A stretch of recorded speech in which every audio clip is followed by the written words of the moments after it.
máa káàsán o, ẹ káalẹ́ kú òwúrọ̀ níbi tẹ́ bá wà.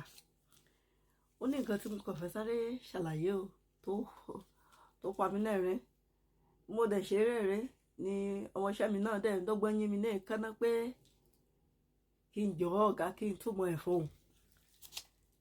Màmá kan mà ló wá wọn aṣọ dọ̀dọ̀ mi o. Tẹ́ bá rí màmá yẹn bó ṣe tó, bíi ti irú ẹ̀ rí bí màmá yẹn ṣe tó, agídí ló fi ń gbọ́sẹ̀. Ní ìgbà tí tó wá sí ṣọ́ọ̀bù mi gan-an, mọ́tò tó jálẹ̀ gan-an, ẹ̀wọ̀n ọ̀nà mi báyìí ló já sí.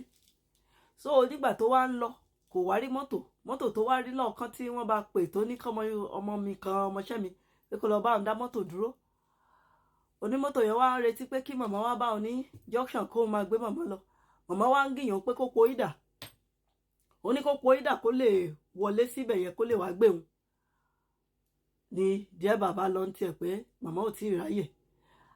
Àtúrí òun ẹ̀ màmá tún ń gbìyànjú pé kó po ìdà.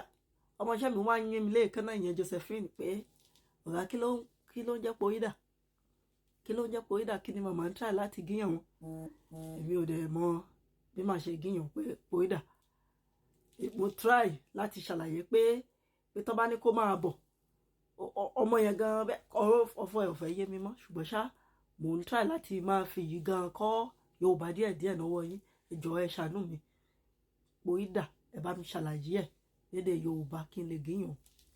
Màmí ìfẹ́ kó mọ̀ pé mò ń jí ẹ̀gbà ẹ̀kọ́ lọ́wọ́ yín. Ẹ jọ̀ọ́ ẹ bá mi ṣàlàyé kí n lè gíyàn. Ẹ ṣé o.